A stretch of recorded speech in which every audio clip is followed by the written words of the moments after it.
Bienvenidos una semana más a The Rome Project, el podcast semanal en el que hablamos de la historia de Roma y de sus célebres escritores e historiadores. En el episodio de esta semana hablamos del famosísimo Virgilio, pero no estaré solo, me acompaña el joven historiador David Villena. Buenas.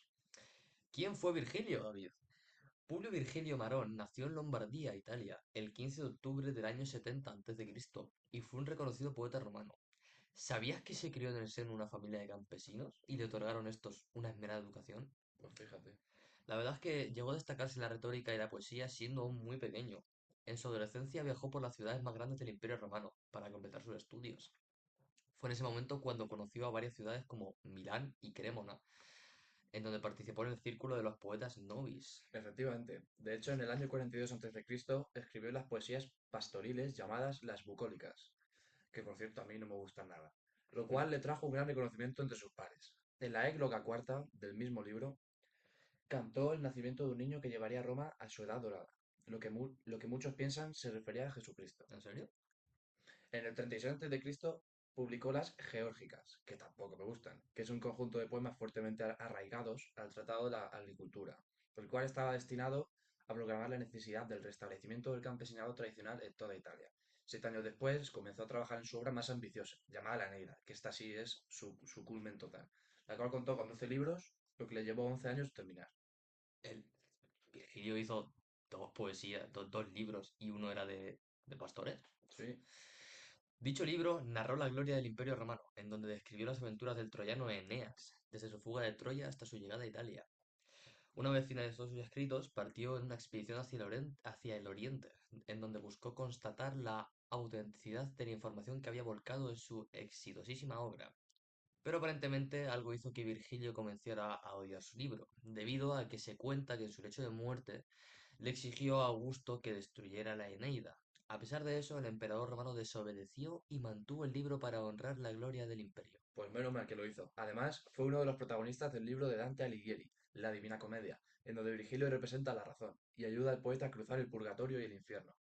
La Divina Comedia, pero no tiene nada de gracioso, ¿no? Dios mío. Ahora vamos a pasar a hablar de las geórgicas. Las geórgicas, publicadas en 29 a.C., es un poema de Virgilio, el segundo en importancia de entre los que escribió, cuya intención es glosar e informar acerca de las labores agrícolas, además de representar una loa de la vida rural. Vamos, lo típico de la época. Te sorprenderá, pero el poema está dividido en 4 libros y tiene un carácter didáctico. Está inspirado en los trabajos y los días de Hesiodo. Virgilio la dedicó de modo especial a sus benefactores, Augusto y Mecenas. La obra sirve de ilustración de algunas labores desarrolladas en el campo. Por eso tiene carácter didáctico, ¿no? De explicación del funcionamiento de las estaciones del año y de las características climáticas. Además, en estos poemas relacionados con la vida en el campo, hay otras partes del libro en el que aparecen episodios sin relación aparente con él.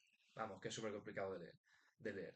Como es el relato de los acontecimientos asombrosos que siguieron el asesinato de Julio César, o haciendo analogías que sirven para elogiar al gobierno de Augusto, en el caso del apartado de la vida de las abejas. La vida de las abejas, no veas. ¿Quién fue Eneas? Eneas pertenecía al linaje de los troyanos, pero a una rama diferente de la que gobernaba la ciudad. Su padre, Anquises, era el rey de Dardania, la primera ciudad levantada por el fundador de la estirpe Dárdano, en el monte Ida. Sí, Este, aquí al lado. sí, este dominaba majestuosamente toda la región. Por un lado, la isla de Lesbos y por otro, la llanura que se extiende hasta Troya, capital de Troade. Tenía buen trecho de tierras. Ujú. Gobernaba en esta ciudad otro descendiente de Dárdano, el rey Príamo, casado con la reina Hécuba. Las dos ramas de la familia habían reforzado su relación de parentesco mediante el matrimonio de Eneas con una de las hijas de Príamo, de nombre Creusa. Pues sí, pero Eneas no era solo un príncipe destacado de la familia. Era lo que los romanos entendían por un héroe en sentido estricto, es decir, uno de aquellos seres excepcionales nacidos del abrazo amoroso entre los dioses y los simples mortales. En su caso, la divinidad era nada menos que Venus, ella, que se jactaba de haber provocado con sus maniobras esos abrazos amorosos, por así decirlo, a los dioses, fue castigada por Júpiter, a probar su propia medicina. El afortunado mortal elegido para ello fue el joven rey Anquises. Os sorprenderá, pero Venus fue movida por un deseo irresistible. Le sedujo cuando se encontraba vigilando sus rebaños en las altas praderas del monte Ida. Anquises era bello como un dios, algo frecuente entre los de su linaje, de creer a los mitógrafos griegos. Eneas no podía desmerecer a tal padre y sobre todo a tal madre. El desembarco de los aqueos con sus 1000 naves, entre comillas, en las playas de Troya y el comienzo del asedio de 10 años a la ciudad, pusieron a Eneas en la cabeza del bando de los asediados. Virgilio le dedica varios episodios de protagonismo, al mismo nivel que el propio Héctor, líder indiscutible de los troyanos. La intervención de su madre, Venus, será decisiva para sacar a Eneas incólume de la masacre que acaba con la ilustre ciudad. Colaboran con ella Apolo y Neptuno, quien escamotea a Eneas a Aquiles, invocando el destino que los hados tienen reservado para aquel, ser el soberano de la nueva Troya, que sucederá a la destruida por los aqueos. ¿Quién quisiera tener una madre así? Así, cuando Vaya, los hombres de la casa de Príamo van cayendo uno tras otro, empezando por Héctor, a manos de Aquiles, y los demás perecen tras el episodio del famoso caballo. Por cierto, esto es una mala traducción, también podría ser un barco. Solo queda Eneas para encabezar la última y desesperada resistencia de los troyanos. Este hubiera podido ser, sin duda, el fin de nuestro héroe si su madre no lo hubiera guiado a través de las llamas, incitándolo a ponerse a salvo con su familia y los supervivientes de la matanza. vamos, que la mejor madre del mundo, se supone.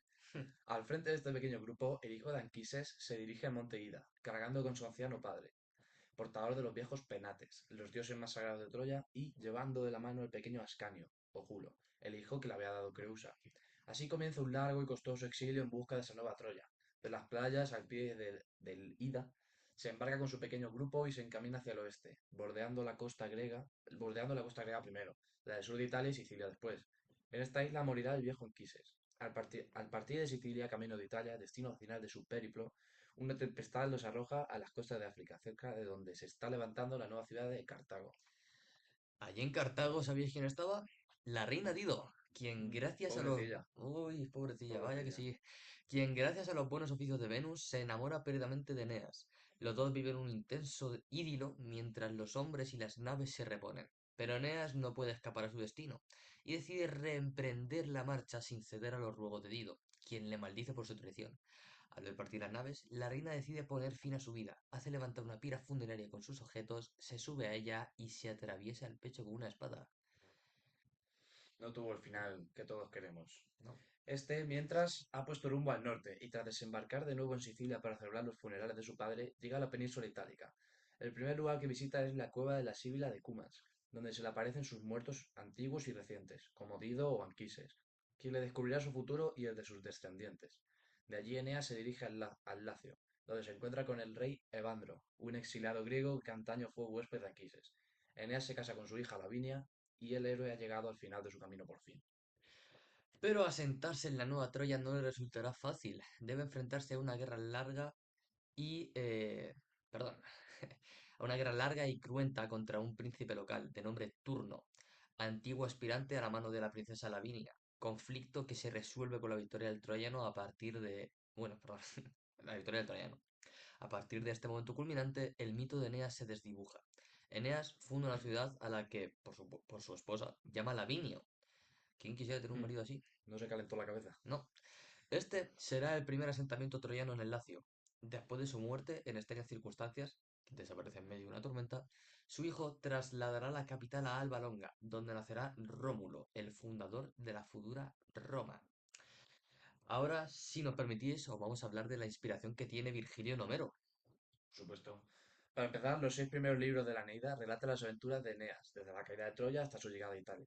En cambio, los 6 últimos libros hablan de las guerras que tuvieron que librar los emigrados hasta asentarse en la península itálica.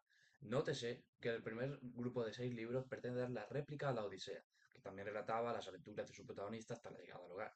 Hay réplica incluso a episodios concretos, y por ello a la visita de Odiseo a los infiernos en el canto 11 de la epopeya griega. Este corresponde a la propia visita al más allá de Eneas en el libro sexto de la Eneida. En cambio, los libros 7 a 12 de la obra de Virgilio vienen a ser un reflejo de la Ilíada, en la cual se relataban las luchas entre dos pueblos enemigos, los griegos y los troyanos. Fíjate que Virgilio no era muy original, ¿no? No, para nada. En esta segunda parte de la Eneida, la atención se centra en el aspecto guerrero de las aventuras de Eneas, en sus esfuerzos por asentar a sus hombres en una nueva patria peleando contra los pueblos itálicos. Virgilio refleja distintas situaciones de la Ilíada en estos últimos cantos. Por ejemplo, el duelo entre Héctor y Aquiles en el canto 22 de la Ilíada le responde en el libro 12 de la Eneida en el combate decisivo entre Turno y Eneas. Ciertamente, entre la Eneida y los poemas de Homero existen estas similitudes, perdón, entre otras muchas. Pero también hay diferencias significativas. Algunas son Ujú. del tipo de diferencias que distinguen en general la épica popular y la culta. En Homero están presentes muchos rasgos orales. Estos rasgos orales son populares, ausentes de la épica culta o dotados en ella de otro sentido. Y por ejemplo, los elementos típicos, como por ejemplo los epítetos ornamentales, motivos o escenas, cuando aparecen en Virgilio no lo hacen ya, como en Homero. En cuanto medio para facilitar la composición oral o la memorización del poema, Virgilio, poeta culto, utiliza estos elementos típicos como un medio para asimilarse a Homero, el poeta épico por excelencia de la época, con el cual sabe que el público culto de Roma lo va a comparar.